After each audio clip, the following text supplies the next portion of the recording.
All right, today we're going to talk about why most men shouldn't get married yet. So, most men don't need a wife, they need a wake up call.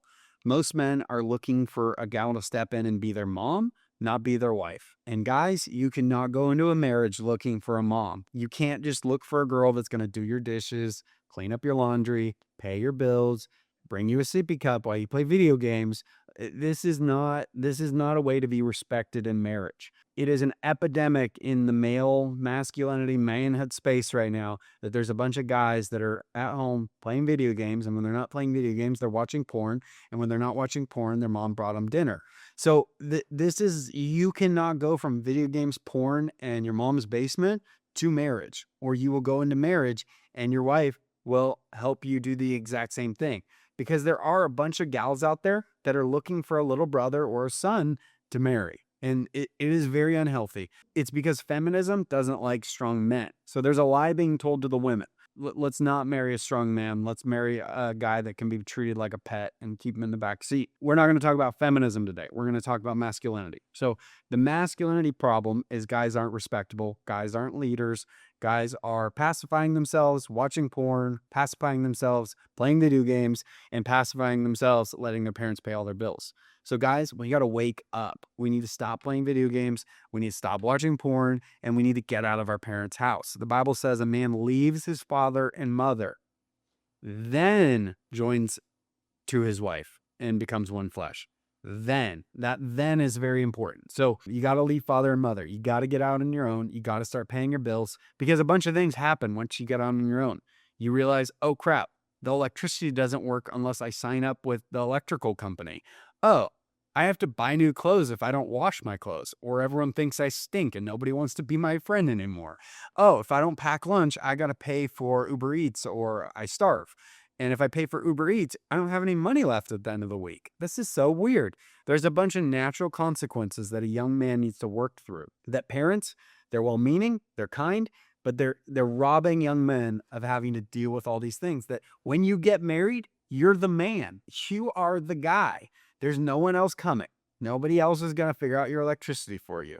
Nobody else is going to pay the contractor. Nobody else is going to put food on the table. Nobody else is going to fill your bank account. You are the man.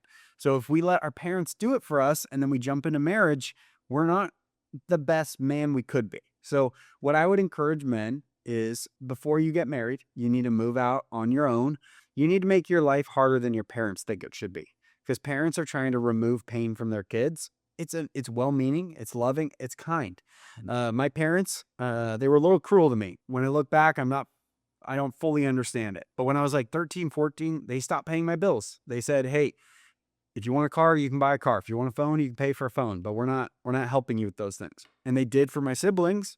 So I was a little confused, but I had a pity party for maybe 2 weeks. After the 2 weeks, I started problem solving, and I was like, you know what? I want a car. How do I do that? I started buying and selling things. I created some skills that generated revenue. I bought my first car for $600, sold it a few weeks later for $2,500, bought a car for $2,200, sold it for $5,600, and then I was off to the races. Since then, I've sold 140 cars.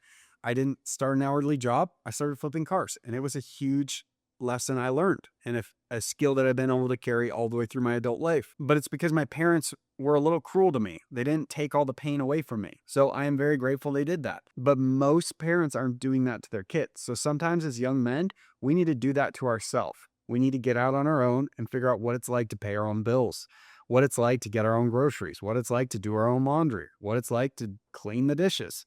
Because if you jump from your parents' house to marriage, you are going to be treated like a child by your wife. She's not going to respect you in the way that she should. I think marriage is a good thing. I think all guys in their teens and early 20s and 20s should be striving to get married. But part of the reason that God might not be bringing your dream girl into your life is because you're no one's dream guy.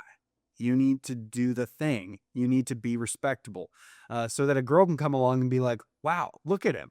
He's got great parents. They love him and care for him, but he's got his own job. He pays his own bills. He's got a car. He's working hard. And you know what? A date with a guy like that means a lot more than a date in your mom's basement. So it might be a little bit of a hard word for young guys, but challenge yourself. And so it doesn't mean I'm living with my parents to pay my bills. It doesn't mean get out of your parents' house tomorrow. It means make a plan because your parents are trying to help launch you. So, all right, mom, dad, thank you. For the next 6 months, I'm going to live here. Between now and then, I'm going to stack cash and I'm going to build up investment funds. I'm going to pay off my credit card debt. I'm going to, whatever those things are. And then I'm going to launch out of the house. I've got a job lined up. I'm doing the job. I got my first and last month's rent. I'm going to this rental house. And then I'm going to start saving for a down payment and hopefully I find my wife. So young men need to become respectable to themselves first, then to their family, and then to their future wife. And if you don't respect yourself in that way, it'll be very hard for a gal to respect you in that way. And let me tell you, you do not want to be treated like a child in your marriage. You want to be treated as the guy that he's going to handle it. I know he's going to come through. I know he's going to get the bills paid. I know he'll find another job. I know he's going to impress his boss. I know that he's going to protect us no matter what. You don't want to be the guy that your wife's like, oh my gosh, how do I get this guy to work? How do I get him to fire it up? How do I get him to clean up after themselves? That's a child. That's a little brother. That is not a husband. So men, we need to be called to more. We need to become good husbands and then ultimately good fathers that set a good example for their sons. So make your life hard.